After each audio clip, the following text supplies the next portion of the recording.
তো আজকের ভিডিওটা ছিল যে আমাদের রক্তের রং লাল কেন এবং আমাদের রক্তের রংটা কি। তো রক্তের রংটা জেনে গেলাম, তো প্রশ্নের মাধ্যমেই পেয়ে গেলাম যে রক্তের রং কি। আমাদের রক্তের রং লাল, এবং আমাদের রক্তের রংটা লাল কেন? তো অন্য কালার তো হইতে পারতো, যেমন সবুজ, গোলাপি বা কালো, এরকমই তো হইতে পারতো। লালই কেন হইতে হবে? তো সবারই কেন লাল হবে, তো সেটা আজকের ভিডিওতে জানবো। তো এর আগে তোমরা চ্যানেল নতুন হয়ে থাকলে চ্যানেলটা সাবস্ক্রাইব করে পাশে বেল কল ধরবে, ভিডিওটাকে লাইক করে দেবে। তো আমাদের রক্তের রং লাল কেন? তো বেশিরভাগ প্রাণীর কিন্তু রক্তের রংটা লাল। এর মধ্যে টিকটিকির রক্ত কিন্তু সাদা। তার মধ্যে অনেক প্রাণী রয়েছে যাদের রক্ত রং একটু ভিন্ন।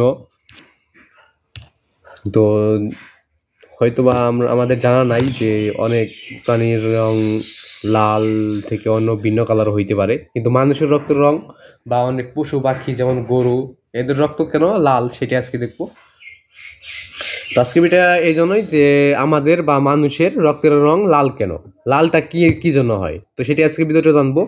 এবং তোমাদের প্রতিটা ক্লাসে টেকচিহ্ন উত্তর সঙ্গে তোর রচনা কোশ্চেন তোর সৃজনশীল উত্তর সরাসরি গাইড থেকে কিভাবে দেখবে সেটা বলে দিয়ে আজকের উত্তরটা দেখাই দেবো। তো তোমরা যে কোনো ক্লাসে যে কোনো ক্লাসের যে কোনো সৃজনশীলের উত্তর সরাসরি গাইড থেকে দেখতে যাবে। ওই সৃজনশীলের অবশ্যই ক নম্বর থাকে, সৃজনশীলের ক নম্বর লেগে ইউটিউব সার্চ করলে ওই সৃজনশীলের সম্পূর্ণতা তোমরা সরাসরি গাইড থেকে পেয়ে যাবে। সঙ্গীত প্রশ্ন লেগে ইউটিউব সার্চ করলে সঙ্গীত প্রশ্ন পেয়ে যাবে, রচনামূলক প্রশ্ন লেগে ইউটিউব সার্চ করলে রচনামূলক প্রশ্ন পেয়ে যাবে। এবং যদি তোমরা টিকচিহ্নের উত্তরগুলো দেখতে চাও তাহলে যে কোনো অধ্যায় টিকচিহ্নের উত্তরগুলোও দেখে নিতে পারো। তার আগে একটা জিনিস তোমাদের দেখে নিতে হবে, সেটা হলো স্ক্রিনে একটা নাম লিখে দিয়েছি, এইচ.এম. হাসান। তো এইচ.এম. হাসান তোমরা যে কোনো ক্লাসে যে অধ্যায় টিকচিহ্ন দেখতে যাবে, ওই প্রথম টিকচিহ্ন মানে 1 নম্বর টিকচিহ্নের প্রশ্ন লেখার পর এইচ.এম. হাসান লিখলে ওই অধ্যায় সবগুলো টিকচিহ্নের উত্তর তোমরা সরাসরি গাইড থেকে উত্তরটা পেয়ে যাবে। তো তোমরা যে কোনো ক্লাসে যে অধ্যায় টিকচিহ্ন দেখতে যাবে, ওই প্রথম টিকচিহ্ন মানে 1 নম্বর টিকচিহ্নের প্রশ্ন লিখবে, তারপর এই সমস্যা লিখবে, তারপর ইউটিউব সার্চ করলে ওই সবগুলো টিকচিহ্নের উত্তর তোমরা সরাসরি গাইড থেকে পেয়ে যাবে। তো আমাদের রক্তের রং লাল কেন, তো দেখে না যাক। তো এটা একটু বড় করে লেখা হয়েছে। তো রক্ত এক ধরনের তরল যোজক কলা।